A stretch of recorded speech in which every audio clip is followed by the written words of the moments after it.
apologize in advance for the bad microphone quality. Let me just check this. Yeah, so it was terrible. But anyways, Obi-Wan Kenobi, the show, has been out for a while now. It was actually good. Who would have thunk? Well, I did.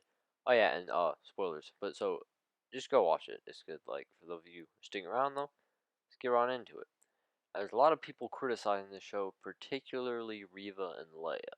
So let's start off with talking about those people. So I think that Reva would have worked better as a main antagonist in a Vader show.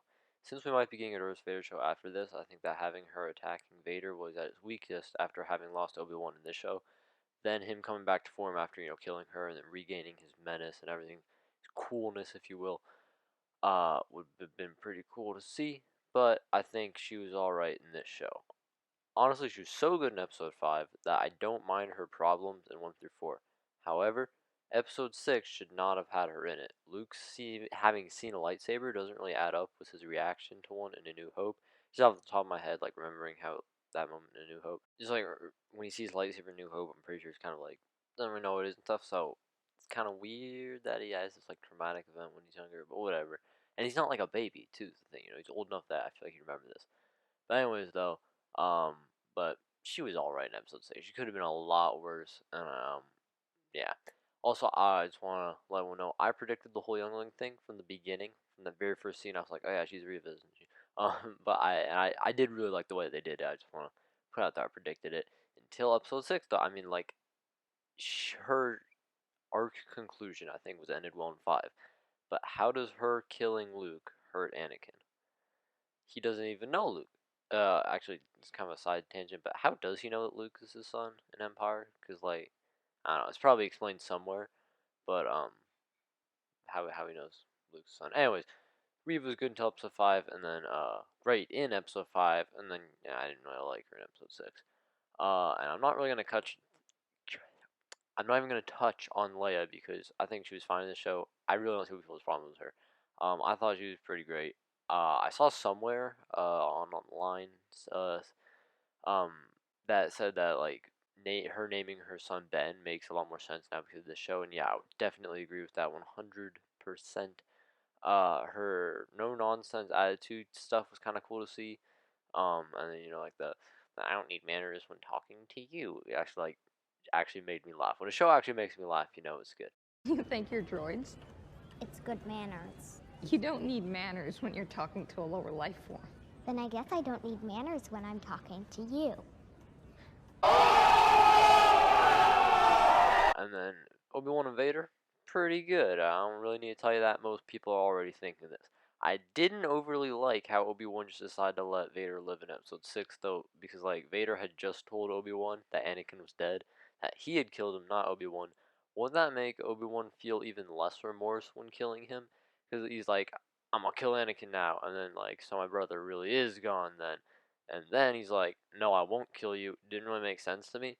Like, obviously, existing canon is a thing, so couldn't have killed Vader. I wouldn't have even mind this as much if he didn't change his plans directly after Vader said that Anakin was dead. He was basically like, oh, so there really is no chance at redemption for Anakin, and that's when he decides to let him live. Yeah, it's just really weird timing with everything. But I like how he gets closure. I like how he gets closure that, it wasn't actually him that was responsible for Anakin's death. And though, as I was writing this, I realized another problem. Vader says in episode 3 that like, not Vader says, like, episode 3 of Obi-Wan Kenobi, that, like, he is now what Obi-Wan made him. And Obi-Wan's like, what are you, or what's happened to you, or but then episode 6, he says that Vader killed Anakin. So, like, make up your mind, bro. Like, he says before, like, I am what you made me. And then he's like, it's like, nah, I actually am the one that killed Anakin. So I don't know. I guess when you're just talking about the suit, Obi-Wan's made him one that made him like that. But yeah, aside from a few glaring issues, there really aren't too many small plot holes. Not that I noticed, at least. It's pretty solid writing. It's pretty solid writing, but yeah, condensing it into a trilogy, as was the original plan. At least I'm pretty sure that's what I heard somewhere. They wanted to do originally an Obi-Wan Kenobi trilogy. Would have been a lot more coherent and a lot less sloppy at times. But all things considered, I think that this works fine as a show. Most of the episodes conclude without having open threads outside of the last two, I'd say. Next thing is that, and it might be a little controversial, but I think it actually justified its runtime, at least for the most part. think that turning it into a trilogy might have been better, but then they'd have to cut out a lot of content or chop down the runtime, make it shorter. But the thing is that a lot of the content in the show wasn't exactly necessary. Like it beefed out the show, but I don't think it was necessarily necessary. But it still is stuff that they'd have to cut. The CGI is really good, and I think the choreography could have been a lot worse. People complain about the fight scenes in Disney Plus shows, so I already see the comments on this video gonna happen. But whatever, I thought they were fine. I didn't think the fight scenes were that bad. The actors really showed their love for this show, and they really, seriously, Hayden Ewan. I'm sorry, I'm not on a first name basis. Mr. Christensen and Mr. McGregor, I believe both really wanted to come back for this show, and it really shines through.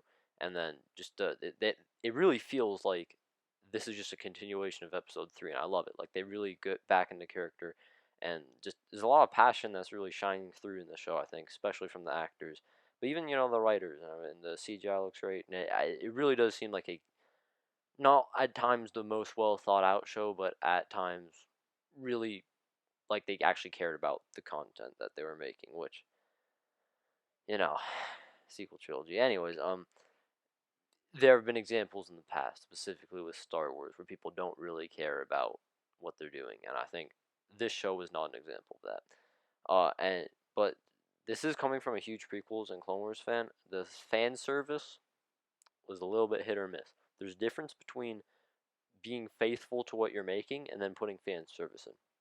All the memers got what they wanted, and it was something, I guess. The lines between Vader and Obi-Wan that were like callbacks to Revenge of the Sith were kind of like not bittersweet, but like I don't know, but like that. I think those worked when he was like, "I'll do what I must" or whatever. And yeah, Hello There was 110% tacked on, but I don't really mind, honestly. I think that was fine. It worked the way that it was there for fan service. It was tacked on, but it didn't ruin the show. The only thing that kind of wasn't very good, at least in my opinion, was Qui-Gon Jinn showing up. Let me explain. So this isn't a full circle type of moment. Him popping up didn't really make sense because he's like, if I'm remembering correctly, a few weeks ago I finished watching the show, but he was like, I was here watching, I didn't interfere. But why the heck not? Because like, yeah, Force Ghosts can't interfere, right? But Obi-Wan just wanted guidance from him. And that's what he gives to Luke in Empire and Jedi, right? Like, Force Ghost Obi-Wan gives Luke guidance. He talks to him. So that's all Qui-Gon could have done. And then, his appearance, I don't want to say it was, I have here in my script that was for fan service. I actually disagree with that. Me yesterday wasn't, or 2 days ago? Yeah, wait, it's a Wednesday. Yeah, 2 days ago. Didn't really make sense. In my opinion. I don't think it was fan service, but I think they were trying to conclude something that they had going on, but I don't really see how he was helpful because I wouldn't have been mad if he hadn't showed up. I don't think so. Him showing up was kind of like some people would have been upset because they were kind of teasing him. But hear me out.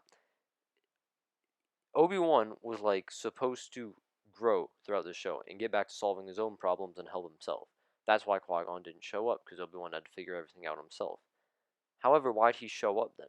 Because he's not here to help Obi-Wan. He's just here to say, like, peace, oh yeah, look, I'm in the show, and then he leaves. So it just kind of didn't make sense for him to pop up. Like, he didn't pop up to help Obi-Wan. I think that actually makes sense because, Obi-Wan, once again, was supposed to be growing throughout the show and finding his inner awesomeness once again. But whatever. That's about it. The show was kind of a complete surprise. Like, I didn't really know what it was going to be about going into it. Seen a lot of people say that the Mandalorian and the Bad Batch and Obi-Wan Kenobi are all the same, and I disagree. It's the same general idea of the Stone Cold dude taking on a little kid as an apprentice, or like as a protege, or just kind of like taking care of them and learning empathy and love. But I don't. It's all kind of done really differently. Like Mando's an entirely different setting, post Empire, and then Bad Batch and Obi-Wan Kenobi are kind of different in other ways. Obi-Wan and Hunter are not really the same kind of character. They're both like cold people, right? Hardened by war and everything like that. But like Hunter's a lot more stone cold, whereas Obi-Wan's kind of just more out off his A game, and that's kind of why he's a little bit wacky, and Hunter's different that way. And then also in the Bad Batch, it's not just Hunter; it's all the supporting characters as well. And then in Kenobi, we also have like kind of specific villains, whereas in the Bad Batch, it was kind of just the Empire. So yeah, I think Leia was a fun surprise, and all the characters, at least for the most part, felt good. The show didn't really feel pointless. I think most people probably agree with me on that, and I kind of especially appreciate that. Coming out of Jurassic World Dominion, I still like Jurassic World Dominion. Let's just make a separate video talking about Jurassic World Dominion. I do think it's a good movie. Okay, don't get me wrong. Yeah, but that's all. Thanks for watching, guys. If you enjoyed the video, you already know what to do, and if you didn't enjoy the video, you've probably already done what you're gonna do. So yeah, let me know what your thoughts on the show and your rankings of the episodes are. I'd say for me, I would probably go something like in the order of the episodes in the show. So kind of just like 1 through 6, worst to best. Um, a lot of people are putting 4 at the bottom, and I kind of see why. I just personally don't really disagree. I also don't really fully see why. So yeah, give me reviews down below, and let me think. Yeah, let me know what videos you want to see next from me. Writing the script that I'm now speaking on the 4th of July. Started recording the 4th of July. It's now Wednesday. I'm finishing up. So what is this? The 6? I can't do math. Anyways, I don't know what's gonna come out. Probably I don't want to do it before July ends. But anyways, fun fact: I'm actually scripting this one. So I wrote the script, which I already said like multiple times. I'm pretty worn out despite it being summer, so I do actually have another video on the back burner. It's a news video on like Gotham Knights, Spider-Man, and Gotham Knights, the show. And that's pretty much ready to be put up. But I kind of just ranted in it, and how I know it made it. Yeah, was it 20 minutes? I don't think it was 20 minutes. Anyways, I don't think it was a very good video, so maybe I won't put it up. I don't know. The ones like that one is rambling. I don't really feel bad not putting it up because like it's not really put work into it. This one I scripted. Now I'm recording it, so I really do feel like I put effort into this one. But the ones I'm just ranting, I don't really care if I put those up. I mean, I'd like to, and I like for them to get a lot of views. Hopefully, you guys will enjoy them. But anyways, thanks for watching, and stay tuned for an Assassin's Creed 2 review. Um, by like October maybe. I don't know. I'll try to get it out in the next few years. Hopefully, before I die, I guess. Yeah. May the 4th of July be with you. Even though, whatever. Have a great day. Keep being awesome.